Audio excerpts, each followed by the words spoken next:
Welcome once again to the Dr. Sky Experience. I'm your host, Steve Cates, Dr. Sky. Journey with me to the stars and beyond here on Talk Radio 77 WABC. We like to call it, and so do many others, the crown jewel of radio, the iconic 77 Talk Radio WABC. Beaming out of New York City, the nation, the world, and I'm sure the cosmos. Heard in 173 countries and all 50 states, we proudly bring you the August 2024 update of what you can see in the skies from calendar month number 8, August 2024. And all throughout this Dr. Sky experience, feel free to email me with your questions and comments. That email is simply drsky, drsky at gmail.com. So simply drsky at gmail.com. And ladies and gentlemen, as we open up month number 8, some interesting things are happening. So let's begin and talk about the moon, Earth's nearest neighbor. The moon was new or invisible on the 4th, becoming a waxing crescent. Moving then on to its first quarter phase, as we find out on the 12th, and we'll have more to say about that important date in just a moment. Then the moon continues to go gibbous, and then it moves on to the next full moon, a beautiful super full moon that we'll have on the 19th. And remember, there'll be 4 supermoons as we move into the deeper part of 2024. One in August, September, which is also known as the full super harvest moon, and we'll also have one in October and November, but more about that later. Then after that, the full moon of the 19th, we find the moon wanes, moves on to last quarter by the 26th, and simply continues to move around the Earth as we watch every month. For planets, interestingly enough, in the evening sky, low into the northwest, the goddess of love and beauty herself, the planet Venus, adorns our western skies just after sunset. Venus will continue to get brighter and move higher into the sky. It was also very close to the moon on the 6th, and you can just bet that Venus, the goddess of love and beauty, will get brighter and higher in your sky. So if you don't see it this early portion and part of August, you will, I assure you, soon. The real planetary show exists in the early morning sky. We look for the mighty planet Jupiter, the god of gods, as we call it, Zeus, and also the planet Mars and Saturn adorn the early morning sky. You'll find the moon very close to Jupiter on the morning of the 27th. On the morning of the 28th, the moon is near the red god of war, the planet Mars, and more interesting things to come. But folks, what I like to talk about right now is something I find really fascinating. And that is, as we move deeper into this particular month, let's talk about one of the greatest sky events that we can probably see, at least for meteor showers, of the entire year 2024. And I speak briefly, but hopefully with great information, about the annual Perseid meteor shower.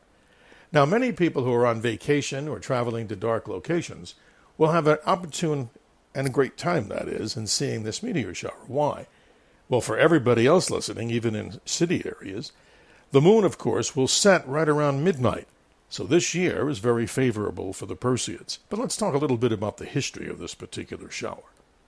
The Perseids have been observed for a heck of a long time. We find a little historical side of this, that early, around 800 A.D., this particular meteor shower was seen, and is recorded in the annals of the Chinese, the Koreans, Native Americans, and many people watched and looked to the sky to see this amazing outburst of debris. And what is the debris from this particular meteor shower caused by?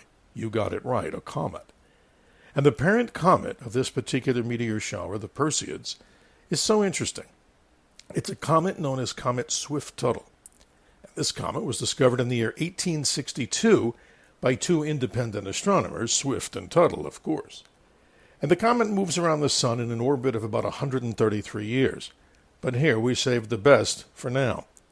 The meteor shower is probably best seen from midnight till sunrise.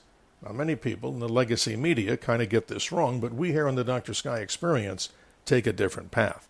So here it is. If you're interested in seeing this meteor shower, try to find the darkest location you can. Set your clock and look into the northeast sky right around midnight till dawn. That's right. That's a long time to observe, but hopefully well worth it. The constellation of Perseus, the hero, rises in the northeast part of the sky. So if there is any good meteor activity, start looking on the evening of August the 10th into the morning of the 11th, the night of the 11th, and it should peak during the early morning hours of the 12th of August.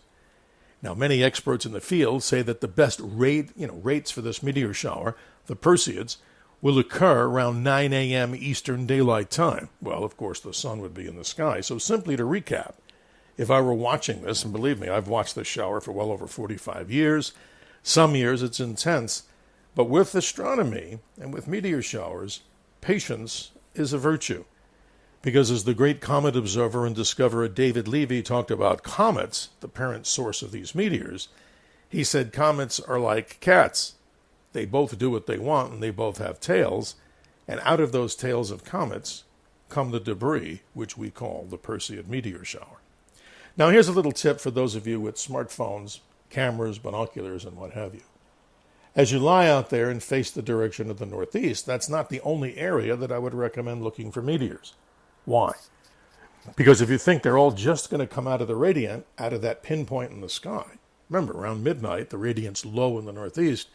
If you have a few friends, and probably you do, just station everybody, if they're out in a lawn chair, in a different direction, so they get to see the best of the best, because sometimes these meteors will occur behind you, even though you're looking to the northeast sky.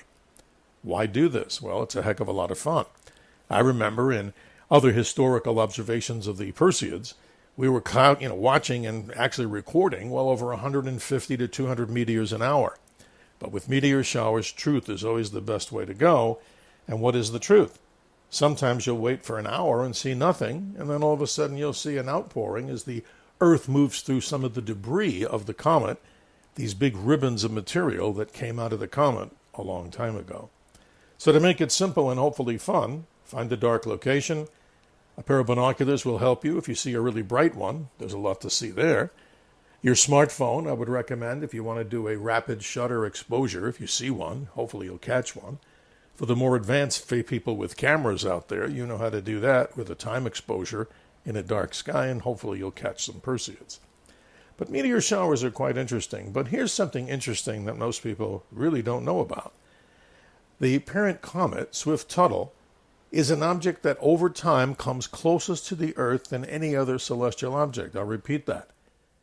The parent comet, Swift-Tuttle, of the Perseids, over historical time, over all time, comes closest to the Earth than any other object moving around in the solar system.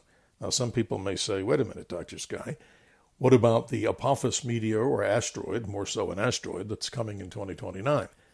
Well, a comet has such great speed. Now remember, the Apophis asteroid is only about 1,000 feet across. The nucleus of the source of these Perseids is about 16 to 18 miles in diameter. So nothing to worry about, but in the future, this particular comet will make a very close passage to the Earth, and that will happen around the year 2062 or 2026, if I'm more accurate. I'll have to check that. So once again, it's a privilege and honor to be here on Talk Radio 77 WABC with the Dr. Sky Experience. Great information, as you tell us, from the realms of astronomy, space, aviation, and weather.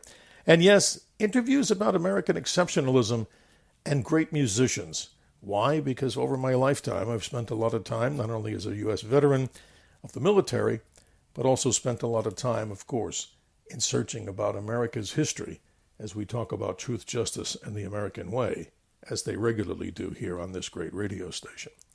Again, my email is drskyshow, drskyshow@gmail.com.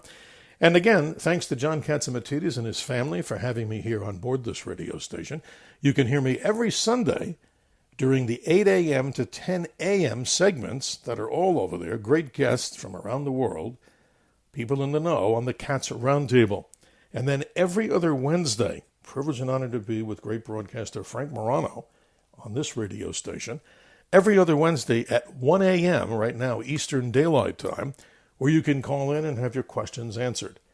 So we're wishing you the best for clear skies and great things to happen in the nighttime sky in this great month of August. Now, many people say, well, Dr. Sky, the temperatures are so hot.